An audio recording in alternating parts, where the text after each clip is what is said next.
Well, Ant got going, and we decided to go to a bigger lineup with J.K. and Trace, Draymond, Jimmy, just to try to slow them down and slow Ant down. And obviously didn't work. They kept scoring, and we couldn't score, so we just lost our ability to connect the game there in that third quarter, and they got loose, and that was the difference in the game.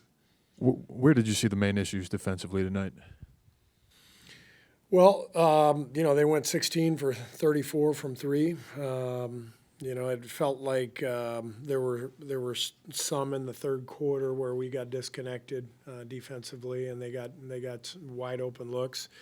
I also thought they hit some really tough shots as well. They played a great game, and obviously took it to us. And we've got to bounce back. We got a flight to Minneapolis tomorrow and a chance to extend the series, and that's the plan.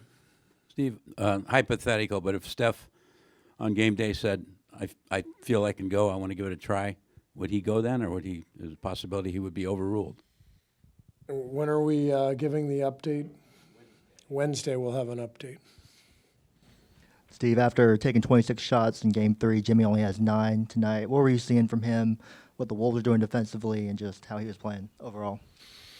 Well, he wasn't as aggressive tonight, but I didn't see a lot of openings either. It's ideally we could put more shooting around him to open up the floor a little bit. But with Steph out, we're not going to be able to do as much of that.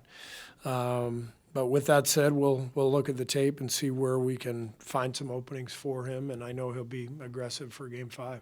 Steve, another tough shooting night for Brandon. I know he does other things, but at what point does he just have to make shots for you guys to be successful in this series? Well, again, it's the series changed with Steph's injury, so everybody's shots are going to be more difficult. There's just Steph's a guy who breaks the defense down for us and creates that offensive flow, and I think the end result is that shots are more difficult for every single guy. So I thought BP played really hard tonight, did some really good things. We pushed the tempo. We scored 60 points in the first half. So we did some good things. We just couldn't sustain it overall. Do you know yet if Steph's making the trip regardless? I assume he is, but I haven't asked him. You mentioned it, and you've kind of alluded to it in a few of your answers, but you go 8 of 27 from 3 tonight. And I know even at the beginning of the year, you guys wanted to be really high volume of threes, and that's with Steph obviously in the mix. But how much of an issue is just the straight volume of attempts right now and the lack of? Yeah, I mean it's the fact that we're playing some lineups that don't have a ton of spacing by necessity to be able to guard and to be able to hang defensively. There's just not going to be as many openings, and we know that. So we do feel like if we can push the tempo, force some turnovers, we can get some open looks in transition. But without Steph, the game changes, and we have to adapt accordingly, and we're probably not going to take as many threes. Steve, you obviously saw Anthony Edwards for 6 weeks last summer in practices, not just the games, but how much did you see his three improving the way it obviously has, and how much does that change the equation? I mean, he was always a tough cover, but I imagine now when he's making threes like that, it's very, very difficult. Yeah, this has been an amazing shooting year for him, shooting as many as he is, I think 10 or 11 per game. That's way up from his first few years in the league. So I think the last couple summers have been great for him with USA Basketball, working out every day with all those guys. And Chris has done a great job with him, with that team. And it's a natural progression for Anthony to be doing what he's doing, given how talented he is and what a good shooter he is. So his threes, obviously, he had some really tough ones tonight. The one at the end of the first half was incredible. So he's a great player, and that's the challenge. We've got to try to slow him down in Game 5. One quick follow-up. He said on his ESPN interview that he worked with Steph a lot last summer. How much did you see them interacting in practices? Yeah, every day, all those guys. That's one of the really fun parts of that whole experience is seeing all these world-class players feed off of each other.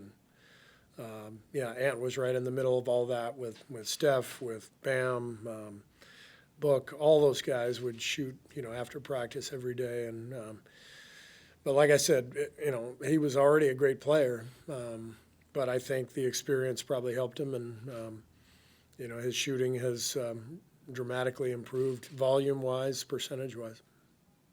Coach, pregame, I asked you about possible sidebars that you've had with a few of the players. When it comes to Jimmy, are you asking him to be more aggressive, or do you pretty much appreciate his ability to kind of pass up on his own shot and try to find somebody I don't else? have to say a whole lot to Jimmy. We collaborate all the time, and we talk about ideas, and I always feel like he has a great sense for the game, and he does whatever's necessary to win. He's proven that, not only here since we traded for him, but over the years he knows what's needed, and I'm confident that Game 5 he's the ultimate competitor. He'll be ready to roll. Steve, you guys, I know you like to close halves and quarters a certain way. And at the end of the first half, you guys really had a nice thing going until the very end. And how big, you mentioned Ant's shot, how big was that shot at that time? Yeah, it was a big shot. I thought the way we defended it was great. I mean, Gary was all over him. Draymond came out to double, and he hits a step back 30-footer. There's not much you can do about that. Steve, you talked pregame how you were expecting Draymond to bounce back and kind of give you the spark like he did at the start of this game. What did you see from him throughout the game, and how do you expect he's going to go into this next game? I thought he was great. I thought the way he pushed the tempo, his energy, his approach, his competitiveness, I thought Draymond played a great game. You mentioned how Steph obviously that changes the shots. Does that also, some of the reason or all of the reason why Moody and Quentin have been so hard to get into this series, or how they're basically out of the rotation right now, just because the flow is so different for them? Yeah, that's part of it. I think, as I said after the Game 1 injury, we've had to sort of reformulate everything to put the best possible two-way lineups on the floor, and it's just the way it's shaken out, and we have to reconsider. Given the result tonight, we've got to look at Game 5 and see if we want to make any lineup changes and rotation changes. But those guys will both be ready. I thought last 4.5 minutes was fantastic. The young guys going out there and playing the way they did, forcing Minnesota to keep their starters out there. That's important. It's always important to close games well, and I loved what those guys did, and they all played well, and that matters to me. Looking at what's next for Game 5. Thanks.